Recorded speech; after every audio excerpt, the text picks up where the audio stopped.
উনি যে বিষয়ে আলোচনা করেছেন সত্যিই মারাত্মক একটা বিষয়ে উনি আলোচনা করেছেন। আমিও আপনাদের কাছে ওই বিষয়কে সামনে রেখেই আজকে কিছু কথা বলার চেষ্টা করছি। মানুষের চিরাচরিত স্বভাবের কথা তুলে ধরেছেন বলতে কি, আমরা দুনিয়াতে নিজেরা ধারণা করি এবং এক অপরের প্রতি এগুলিকে আমরা বলেও থাকি। কারোর ছেলে যদি পড়াশোনা করে, চাকরি পেল, কারো ছেলে বিজনেস করলো, বিজনেস করে প্রতিষ্ঠিত হলো, লক্ষ লক্ষ টাকার মালিক হলো, এই জন্যে আমরা নিজেরা নিজেদের প্রতি দাবি রাখি যে আমাকে আল্লাহ ভালোবাসেন বলেই এতগুলো টাকার মালিক বানিয়েছেন, প্রতিষ্ঠিত বানিয়েছে, তার সন্তানদেরকে চাকরিও দিয়েছে। তো আমরা সেই ব্যক্তিদের দিকে লক্ষ্য রেখে বলি যে ওই ব্যক্তি হলো সফল। আর কি আসলেই এ কথা আল্লাহ এবং আল্লাহ রসুল বলেছেন? জি। এইরকম কথা কি কোরআন সুন্নাহর আলোকে কোথাও পাওয়া যাবে? যে আসলেই না। হযরতে মূসা আলাইহিস সালাতু ওয়াস সালামের জামানায় একজন ব্যক্তি ছিলেন, নাম তার কারুন। কারুনের অনেক সম্পদ, নীতি জ্ঞাপন করলো। কারুন যাকাত দেওয়াকে নাকচ করলো। তাআলা কারুনের এই নাকচ করাকে ভালো চোখে দেখলেন না, ভালো তিনি মনে করলেন না। সাথে সাথে কারুনের সম্পদগুলিকে আল্লাহ সুবহানাহু ওয়া তাআলা জমিনের তলায় ধসিয়ে দিলেন। অনেক বিদ্বান বলেছেন কিয়ামত পর্যন্ত এই কারুনের সম্পদ যখনই ধসে গেল তখন তারা বলতে শুরু করলো, না কারুনকে আল্লাহ ভালোবাসেন না, বরং আল্লাহ আমাদেরকেই ভালোবাসেন। যেহেতু আমাদের সম্পদ আল্লাহ যেভাবে রেখেছিলেন সেই সম্পদ সেভাবেই আছে, আর কারুনের সম্পদ আল্লাহ দিয়েছিলেন, কারুনের সম্পদ জমিনের তলায় ধসে গেল, কাজেই কারুনের থেকে আমাদেরকে আল্লাহ বেশি ভালোবাসে। বর্তমান সময়ে আমরা দেখি যাকে আল্লাহ মাল দিয়েছে সে নিজে গর্ব করে বলে যে আল্লাহ আমাকে ভালো না বাসলে এতটা মাল দেন, আজকে আমাকে আল্লাহ ভালো না বাসলে আমার 3টা ছেলেই লেখাপড়া করে প্রতিষ্ঠিত হতে পারে, একটা ছেলে ডাক্তার, একটা মাস্টার, একটা ইঞ্জিনিয়ার, নিশ্চয় আল্লাহ আমাকে ভালোবাসেন বলে আমাকে আজকে প্রতিষ্ঠিত সন্তানের বাবা বানিয়েছে। এরকম কথা অনেকে বলে, কিন্তু আসলেই ধন সম্পদ আর সম্মান এটা ভালোবাসার মানদণ্ড নয়, ভালোবাসার মাপকাঠিও নয়। ভালো কাকে বাসেন আল্লাহ আপনাদেরকে একটু পরে বলবো।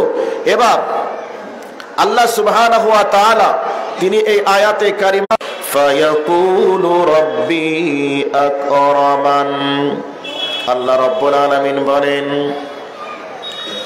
আমি আল্লাহ মানুষকে পরীক্ষা করার জন্য সম্পদ দিই এবং সম্মানের চেয়ারে বসাই, হয়ে যায় অপমানিত হয়ে যায়, তখন আবার আল্লাহকে দোষারোপ করে বলে যে আমার রব আমাকে অপমানিত করেছে, আমার রব আমাকে দারিদ্রতার সীমানায় নামিয়ে দিয়েছে। এই ধরনের কথা মানুষ বলে কি বলে না? বলে। মানুষের এটা স্বভাব, মানুষ এটা বলে আমি আল্লাহ তোমাদেরকে অপমান করি না, আমি আল্লাহ তোমাদেরকে দরিদ্রতার সীমানাতে নামিয়েও দিই না, কিন্তু অপমান এবং দরিদ্রতার সীমানায় নামার পেছনে কারণ হলো তোমরা এতিমদেরকে ধমক দিয়ে তাড়িয়ে দিয়েছো। আল্লাহ রাব্বুল আলামিন বলছেন এই ধমক দেয়া, অপমান করা, এই অপরাধের কারণে তোমরা দারিদ্রতার সীমানায় নেমে যাও এবং তোমরা অপমানের শিকার হও। এই আয়াতটা একটু সাইড করে রেখে দিলাম। এবার আলাদা একটা আয়াতে চলে যাচ্ছি। আমরা মনে করি সম্পদ আর সম্মান এটা ভালোবাসার মানদণ্ড, কিন্তু আসলে কি এমন না? আল্লাহ পাক বলছেন আমি ভালো কাকে বাসি তোমাদেরকে বলে দিই, ইন্নামা আকরামাকুম ইনদাল্লাহি আতকাকুম, যার অন্তরে তাকওয়া যত বেশি আমি আল্লাহ তাকে তত ভালোবাসি। তাহলে তাকওয়াশীল ব্যক্তিদেরকে আল্লাহ বেশি ভালোবাসে, এটা কোরআন প্রমাণ করলো। সফলকে আল্লাহ পাক তার মাপকাঠি হিসাবে আল্লাহর কোরআন প্রমাণ করলো। ফামান যুহজিহা আনিন নার ওয়া উদখিলাল জান্নাতা ফাকাদ ফাজ। আল্লাহ পাক বলছেন সফলতার মানদণ্ডের শীর্ষ স্থানের অধিকারী সেই যেই ব্যক্তি নিজের ঠিকানাকে জাহান্নাম থেকে কেটে জান্নাতে লিখাতে পারলো। এক কথায় জাহান্নামের আগুন থেকে নিজেকে জান্নাতি বানিয়ে নিতে পারলো, ওই ব্যক্তি সফল, ওই ব্যক্তি সফল। এটা আল্লাহ পাক কোরআনুল কারীমের মধ্যে বললেন। এবার আপনাদেরকে কোরআন এবং হাদিসকে সাইডে রেখে একটা জায়গাতে নিয়ে চলে যাচ্ছি। শুনে রাখুন, ধন সম্পদ এগুলি ভালোবাসার মানদণ্ড যদি হতো, তাহলে পৃথিবীতে যারা আল্লাহর ওলি, যারা আল্লাহর বন্ধু, তিনারাই ধন সম্পদ। আজকে পৃথিবীর শ্রেষ্ঠ ধনী, এশিয়া মহাদেশের বড় ধনী একজনের নাম করলাম মুকেশ আম্বানি। পৃথিবীতে বর্তমান সময়ে সব থেকে সম্মানের চেয়ারে বসে আছে পৃথিবীর মানুষের কাছে, তারা হলো ইহুদি জাতি। এই ইহুদি জাতিরা আজকে যত উন্নতি করেছে টাকা পয়সার দিক থেকে, আর ব্যাংক ব্যালেন্সের দিক থেকে বলুন, আর শিক্ষার দিক থেকে বলুন, এরা যত উন্নতি করতে পেরেছে, পৃথিবীতে কোনো জাতি এত উন্নতি করতে পেরেছে? পারে নাই। কিন্তু আসলে সম্পদ আর সম্মান এটা ভালোবাসার মানদণ্ডই যদি হতো, তাহলে ইহুদিদেরকে আল্লাহ বেশি ভালোবাসেন, এটা প্রমাণ হবে। আসলে ইহুদিদেরকে আল্লাহ বেশি ভালোবাসেন না। আল্লাহ পাক ইহুদিদের ব্যাপারে বলেছেন সব থেকে ঘৃণিত অভিশপ্ত সম্প্রদায় জাতি হলো ইহুদি জাতি। তাহলে ইহুদি জাতি আল্লাহর কাছে সব থেকে ঘৃণিত, সব থেকে লাঞ্ছিত, সব থেকে বঞ্চিত, সব থেকে গজবপ্রাপ্ত জাতির। এটা হচ্ছে একটা পরীক্ষা। এবার আপনাকে বলছি, শুনে রাখুন, ভালোবাসা এবং সম্মান এটা যদি পৃথিবীর মানুষের কাছে শুধু ভালোবাসা, সম্পদ, এটা আল্লাহর কাছে যদি ভালোবাসার মানদণ্ড হতো, সফলতার মানদণ্ড হতো, তাহলে পৃথিবীর শ্রেষ্ঠ যারা পরেশগার, আল্লাহর ওলি, দিনদার, বড় আলিম, এনাদেরকে আল্লাহ সম্মানের চেয়ার দিতেন, তারা দেশের প্রধানমন্ত্রী হতেন, আর তারাই কোটি কোটি টাকার মালিক হতেন, তারাই পৃথিবীতে মিলিয়ন ট্রিলিয়ন টাকার মালিক তারা হতে পারতেন। কিন্তু আসলেই আপনাদেরকে বলছি, আমার শ্রদ্ধেয় বড় ভাই আলোচনা করেছেন যে এই দুনিয়াটা সামান্য, তুচ্ছ, মূল্য নেই, দাম নেই, এ কথা উনি বলেছেন। এবার আপনাদের কাছে নিয়ে চলে যাচ্ছে, শুনে রাখুন। মোহাম্মদ সালিহ আল উসাইমিন রাহিমাহুমুল্লাহ যুগ শ্রেষ্ঠ একটা মুহাদ্দিস। তো যুগ শ্রেষ্ঠ মুহাদ্দিস হওয়ার পরে তদানীন্তন সময়ে মুসলিম জাহানের দাম ছিল, মান ছিল, কিন্তু ওনার সেরকম সম্পদ ছিল না, সেরকম দেখার মতো একটা বাড়ি ছিল না। উনি অসুস্থ অবস্থায় বাড়িতে যখন বিছানাতে পড়ে গেলেন, এই অবস্থায় সৌদি গভর্নমেন্ট সরকারের পক্ষ থেকে প্রতিনিধি দল পরিদর্শন করার জন্য গেলেন। যাওয়ার পরে মাওলানা সালিহ আল উসাইমিন রাহিমাহুমুল্লাহর বাড়িতে গিয়ে দেখছেন সেই রকম কোনো দামি বাড়ি নেই, দামি বেড নেই, সামান্য জীর্ণ শীর্ণ কুটুরিতে পড়ে আছে, তেমন দামি কোনো বেডেও তিনি শুয়ে নেই। এই অবস্থায় মোহাম্মদ সালিহ আল উসাইমিনকে যেনারা পরিদর্শন করতে গিয়েছিলেন, ওনারা তখন বললেন, হে মোহাম্মদ সালিহ আল উসাইমিন, আপনাকে সৌদি গভর্নমেন্টের টাকা দিয়ে খরচে একটা বিলাসবহুল বাড়িকে আপনাকে বানিয়ে দেব, আপনাকে কি একটা দামি বাড়ি দেওয়া যায় না? এই অবস্থায় মোহাম্মদ সালিহ আল উসাইমিন রাহিমাহুল্লাহ তিনি বলেছিলেন, হে সৌদি গভর্নমেন্টের প্রতিনিধি দল, আপনাদেরকে বলে শুনে রাখুন, আমার জন্য সলিহা নামক জায়গাতে সুন্দর একটা বাড়ি তৈরি হচ্ছে। সলিহা নামক জায়গাতে সুন্দর একটা আমার জন্য বাসস্থান তৈরি হচ্ছে। সরকারি দল, প্রতিনিধি দল তারা মনে করলো সলিহা হয়তো কোনো একটা মার্কেট বা টাউন, ওই টাউনে হয়তো সুন্দর একটা ডিজিটাল যুগে ডিজিটাল বাড়ি তৈরি হচ্ছে তারা মনে করলো, কিন্তু আসলেই না, আসলেই না। কিন্তু সলিহা নামটা হলো সৌদি আরবের একটা কবরস্থানের নাম, একটা গোরস্থানের নাম। উনি বলতে চেয়েছিলেন, শুনে রেখে দেন, আমি হলাম মোহাম্মদ সালেহ আল উসাইমিন, দুনিয়াতে হাদিসের দার্স ও তাদরিসের কাজ আমি চালিয়েছি। অতএব আমার জীবন প্রায় শেষের দিকে, আমি আর এই পৃথিবীর বুকে বাঁচবো না, আমি চলে যাব। আমার জীবনটা আমি আমার রবকে উপহার দিয়েছি, আমার আল্লাহ রাস্তায় অতিবাহিত করেছি। আমি মারা যাব, নিশ্চয় আমার রব কবরটাকে আমার জন্য বড় অট্টালিকা বানিয়ে দিবেন, জান্নাতের বাগান বানিয়ে দিবেন।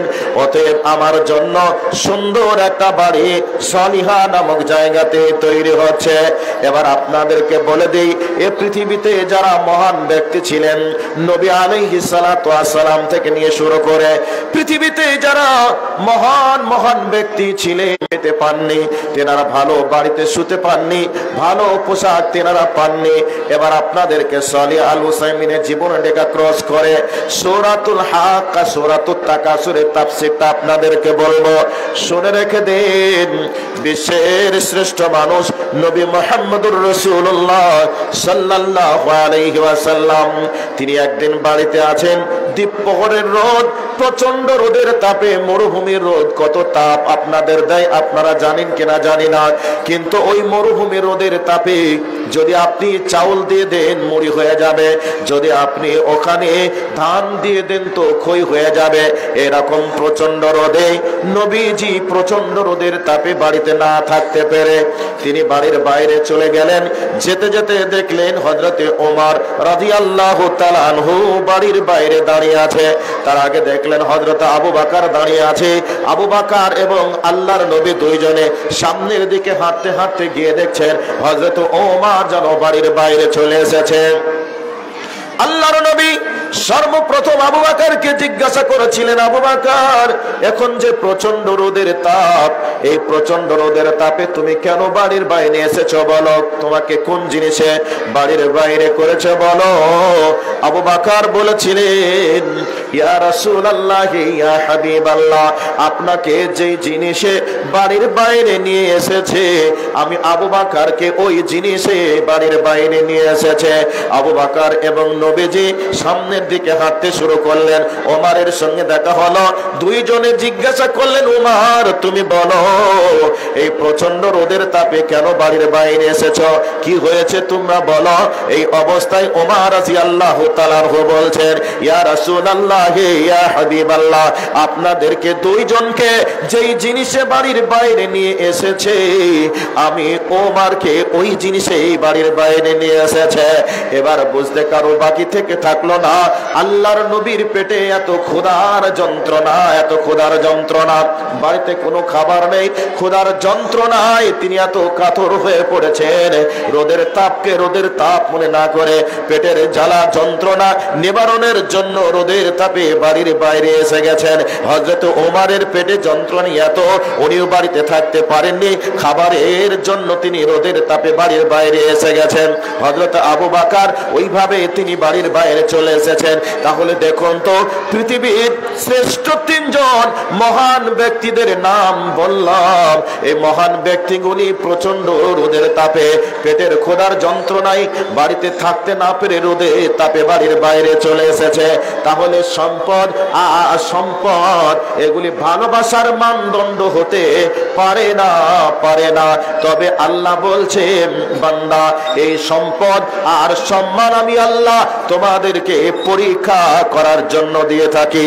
অতএব যারা পরীক্ষা মনে করবে তারা পৃথিবীতে সফল হতে পারবে, আর যারা পরীক্ষা মনে করবে না তারা পৃথিবীতে সফল হতে পারবে না, আর তাদের সম্পদকে তারা সংরক্ষিত করে রাখতে পারবে না।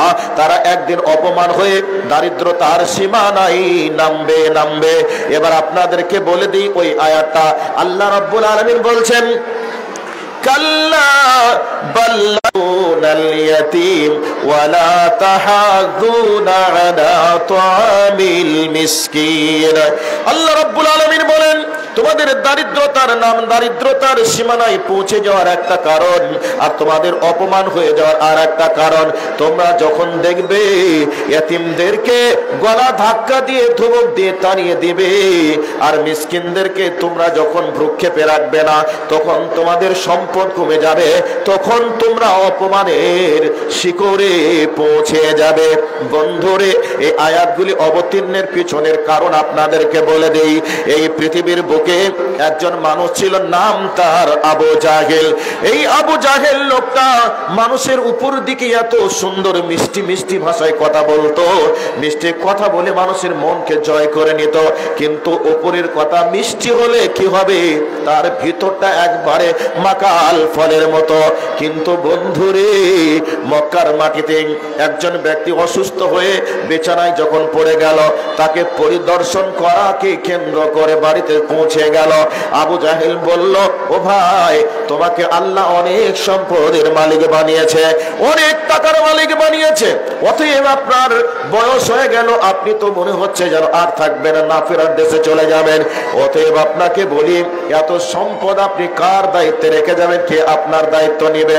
আপনার ছেলেগুলি এখন ছোট আছে, এই ছেলেগুলি আপনার সম্পদের রক্ষণাবেক্ষণ করতে পারবে না, দায়িত্ব গ্রহণ করতে পারবে না।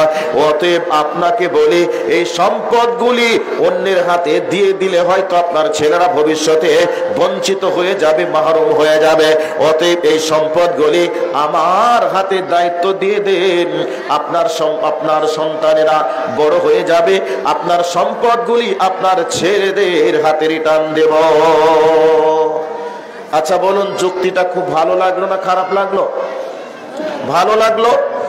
আবু জাহেল এত চমৎকার কথা বলেছে, ওই ব্যক্তির মনটা গলে গেল। ঠিক আছে, তাহলে সম্পদগুলি আজ থেকে তোমার হাতে আমি দায়িত্ব দিয়ে দিলাম।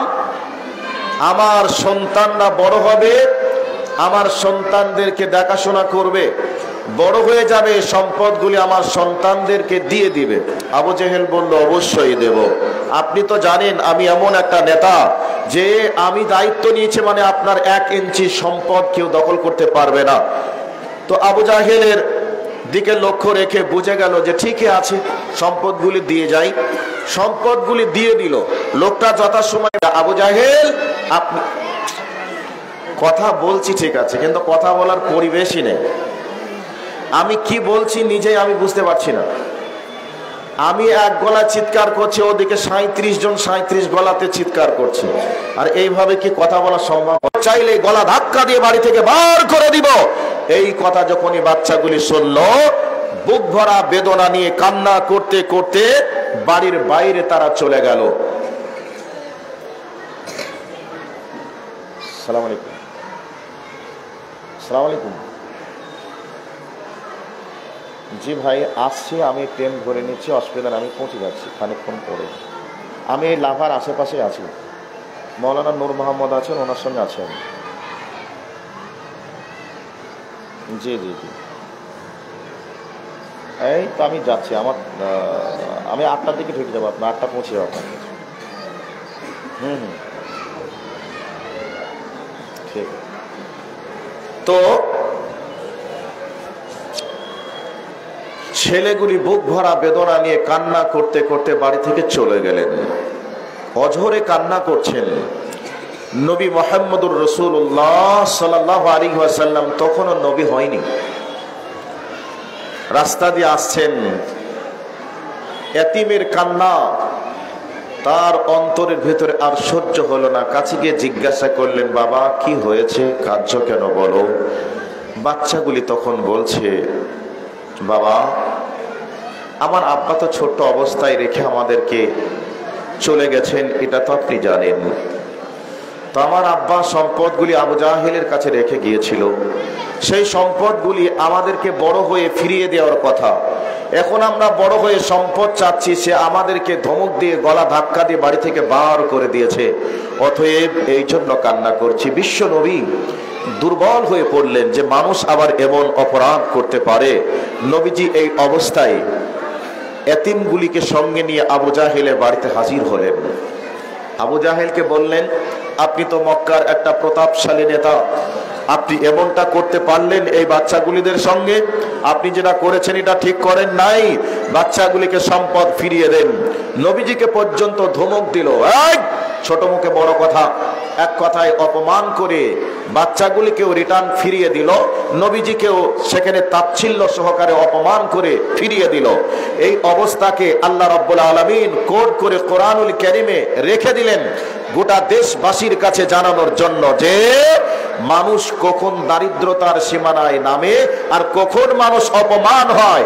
যখন এক অন্যের সম্পদকে জোর করে দখল করে, ইয়াতিমের সম্পদকে যখন আত্মসাৎ করে, যখন ইয়াতিমদেরকে ধমক দিয়ে তাড়িয়ে দেয়, যখন মিসকিনদের হক আদায় করে না, এই অবস্থায় মানুষ অপমান হয় আর এই অবস্থায় মানুষ দারিদ্রতার সীমানায় নেমে যায়।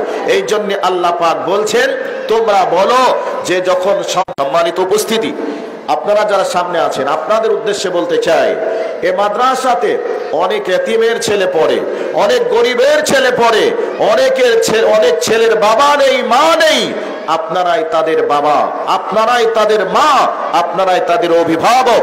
এই ছেলেগুলিকে খবরদার ধমক দিয়ে অপমান করে তুচ্ছ তাচ্ছিল্য সহকারে কথা বলার চেষ্টা করবেন না। যদি আপনি কোনোদিন কোনোভাবে অপমান করে ধমক দিয়ে তুচ্ছ তাচ্ছিল্য সহকারে কথা বলেন, জেনে রেখে দেবেন আপনার নাতিকে আপনার মিসকিনের দরজায় পৌঁছে দেওয়ার দায়িত্ব ক্ষমতা রাখেন আমার আল্লাহ। সেই জন্য ইয়াতিমদের প্রতি গুরুত্ব দেওয়ার প্রয়োজন আছে, ইয়াতিমদের প্রতি সহানুভূতি দেখানোর প্রয়োজন আছে, মিসকিনদের প্রতি খোঁজ খবর নেওয়ার প্রয়োজন আছে। শুধু এ মাদ্রাসার ছাত্র বলে কথা নয়, পাড়া প্রতিবেশীর এতিম আছে, পাড়া প্রতিবেশীর অনেক বিধবা মহিলা আছে, পাড়া প্রতিবেশীর অনেক মিসকিন আছে। এদের খোঁজ খবর নিয়ে এদের প্রয়োজনকে পূরণ করার আপনাকে প্রাণপণ চেষ্টা চালাতে হবে। আপনার ছেলে মেয়েকে আপনি নতুন নতুন জিনিস, পোশাক, আপনি দামি দামি খাদ্য, ফল ফ্রুট আপনি কিনে নিয়ে এসে আপনার ছেলে খায় না, তারপরে খাও খাও আব্বু খাও আম্মু খাও বলে আপনি বারবার তাদের জন্য উপহার আপনি দেন, তাদেরকে খাওয়াতে বাধ্য, খেতে বাধ্য করেন। কিন্তু ওই জায়গায় এতিমের ছেলে, মিসকিনের ছেলে বসে আছে, তারা ভালো কিছু খেতে পায় না, ভালো একটা পোশাক পায় না। এই যদি আপনি খোঁজ খবর না নেন, আপনার ছেলেকেও আপনার নাতিকেও এতিম তিনি বানাতে পারেন, তিনি ওপরে বসে আছেন। এই জন্য আমাদেরকে একটু কোরআনের আলোকে ফিরে আসতে হবে। আল্লাহ আমাদেরকে কি গাইডলাইন দিতে চেয়েছেন, আমাদেরকে কি বলতে চেয়েছেন, এগুলির দিকে আমাদেরকে অবশ্যই দৃষ্টি আকর্ষণ করা লাগবে। বক্তব্যের বিষয় রাখছিলাম যে আল্লাহ সুবহানাহু ওয়া তাআলা কাকে ভালোবাসেন এ বিষয়ে কথা বলছিলাম। আমরা কাকে সফল মনে করি আর আল্লাহ কাকে সফল বলেন। যার দিলে যত তাকওয়া বেশি আছে আল্লাহ তাকে তত ভালোবাসেন। যেই ব্যক্তি যত আল্লাহওয়ালা তত আল্লাহর নৈকট্য লাভ করে। যেই ব্যক্তি যত আল্লাহর সঙ্গে কানেক্ট করবে, মাদ্রাসার যারা আলেম আছেন, মসজিদের যারা ইমাম আছেন, বর্তমান পৃথিবীতে খুঁজে দেখো যারা মাদ্রাসার আলেম, মসজিদের ইমাম, তারা কেউ ধনী নেই, তারা কেউ কোটিপতি নয়, তারা সামান্য মধ্যবিত্তের মানুষ, সামান্য দিন যায় দিন মানে রাত যায় কোন রকমের খাদ্য খাবার খেয়ে তারা জীবিকা নির্বাহ করে। তার মানে যদি সম্পদই ভালোবাসার মানদণ্ড হয় তাহলে আলেমদেরকে আল্লাহ ভালোবাসেন। আল্লাহর নবী বলছেন আল্লাহর কাছে প্রিয় তো তারাই যারা কোরআন শিখে এবং অপরকে শিক্ষা দেয়। নবীজির ভাষাতে পৃথিবীর শ্রেষ্ঠ মানুষ হচ্ছেন আলিমরা, পৃথিবীর শ্রেষ্ঠ 2 নম্বর মানুষ হচ্ছে যারা কোরআনের শিক্ষা গ্রহণ করে তারা।